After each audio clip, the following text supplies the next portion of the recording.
हमारे हमें इतना भ्रमित किया जा रहा है, इतना भ्रमित किया जा रहा है, क्योंकि कलम हमारे हाथ में नहीं थी, कलम वो लोगों के हाथ में। भीमा कोरेगांव, कारले, भांजा, फिर अपना बोरीवली की गुफा, कान्हेरी गुफा। 1000 साल पुराना इतना जो बना हुआ है, किस तरह से लोग बनाए हैं, कैसे बनाए हैं, आज सोचने में भी पब्लिक मजबूर हो है। गाइड को भी पकड़ा बताते हुए जी। कि शायद मुझे तो ऐसा लगता है कि ये गाइड मुद्दाम छोड़े।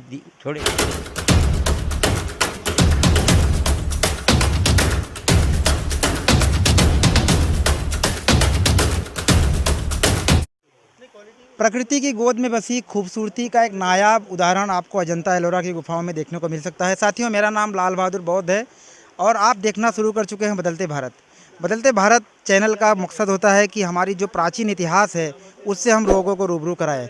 आज हम पहुंचे हैं अजंता की गुफाओं का निरीक्षण करने देखने के लिए और हमारे साथ बहुत ही विद्वान बौद्ध दार्शनिक हैं, सम्माननीय शेषराव खरा साहब। खरा साहब, जो यहाँ का महत्व है बौद्ध गुफाओं का, क्योंकि 2500 साल पुरानी बौद्ध गुफाएं हैं और आप 25 से 30 साल से यहाँ पर लोगों को धम्म यात्रा के तौर पे लाते हैं, तो क्या संदेश देना चाहेंगे? हमारे साथी अपने घर पे बैठ करके सिर्फ पुस्तकों में पढ़े हैं कि अजंता की गुफाएं इस प्रकार की है, एलोरा की गुफाएं इस प्रकार की है, तो इसके विषय में हमारे साथियों को बताने का काम करें सर। जय भीम, नमो बुद्धाय।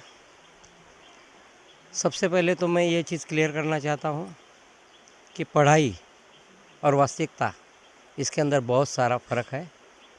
हम लोगों ने जो पढ़ा है ना, वो बिल्कुल गलत लाइन में पढ़ा है। एक्चुअल जो लाइन है वो त्रिपिटक की बहुत अलग है। जी। हमको त्रिपिटक को पढ़ना होगा और ये त्रिपिटक पढ़ने के बाद ही सही क्या है गलत क्या है इसका हमको ज्ञान मिलेगा। बाकी हम लोग तो ये भौरे के अंदर घूमते ही रहेंगे। आज भी यहाँ जो अजंता की लेनी आज जो हम लोग देख रहे हैं, इसके अंदर इतना सारा गलत बताया जा रहा है और मैंने 2-3 गाइड को भी पकड़ा बताते हुए जी। कि शायद मुझे तो ऐसा लगता है कि ये गाइड मुद्दाम छोड़े गए हैं कि ये बुद्धिज़्म को हिंदुज़्म की तरफ कैसा डालें। तो ये बहुत ही शोकांतिका है और इसके जिम्मेदार दूसरा कोई नहीं है, हम लोग ही है। ये जो प्राचीन इतिहास है, ये रूबरू कराने का किस प्रकार से आपको प्रेरणा मिली, कहाँ से मिली और कब से इस काम में आप लगे हुए हैं? देखो, बाबा साहब के अंतिम जब दीक्षा हुई, जी। तो दीक्षा के अंदर 14 अक्टूबर 1956 को मेरे पिताजी ने दीक्षा ली, मेरे बड़े भाई ने की दीक्षा ली जी। और 1958 के साल के अंदर मेरा जन्म हुआ। अच्छा। तो हमारे घर के अंदर अगर 6 महीने में देखने जाओ तो मैंने बुद्धिस्ट के वहाँ जन्म लिया है। अच्छा। हमारे घर के अंदर तो तंत्र पंचशीलन का पालन होता है, कोई चीज़ चलती नहीं है। बुद्ध का जो है वही हम लोग सिखाते हैं और हम लोग आचरण पे चलने वाले प्रदर्शन को हम लोग नहीं मानते। अभी तक कितनी यात्राएं आप निकाल चुके हैं? देखो, 1998 से मेरे तो इतनी सारी यात्रा हो गई जिसकी कोई हद नहीं। मैंने सबसे पहले जो यात्रा निकाली थी महाड़ की 98 के अंदर। उसके बाद मैंने अपना भीमा कोरेगांव, कारले, भांजा, फिर अपना बोरीवली की गुफा, कान्हेरी गुफा, ये सब। और 2004 से मैंने बुद्धिस्ट पर्यटन का स्टार्ट किया 2006 से। तो ये बुद्धिस्ट पर्यटन जब मैं गया ना, तो और असली इतिहास जब मैंने देखा ना, तो मेरे को तो ऐसा लगा कि अभी तक तो मैं सपने में था।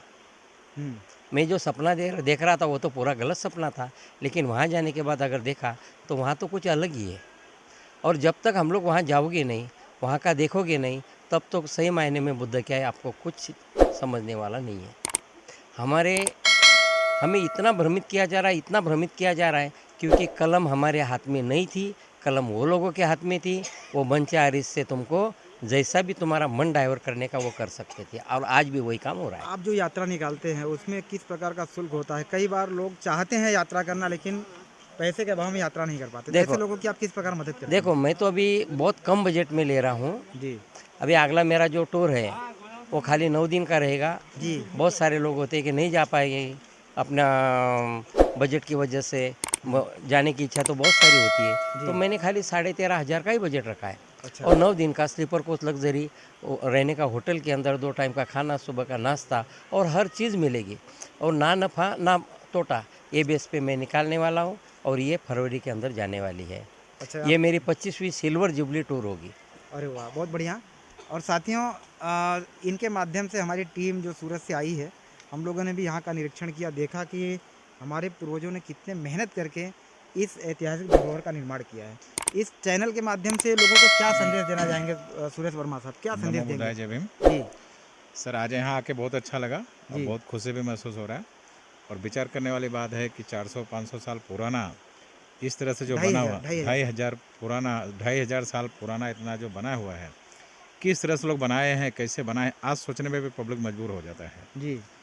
बस और तो इससे ज़्यादा खुशी और क्या कुछ संदेश बताएं। क्या देंगे? संदेश जैसे जो लोग हमारे चैनल को देख रहे हैं उनको क्या, ये वीडियो देख रहे हैं उनको क्या संदेश ये देना चाहता हूँ कि आज अपने जो भी हो सब पुराना जो भी था जैसा भी सब छोड़कर अपने बौद्ध धर्म के हिसाब से चलना चाहिए।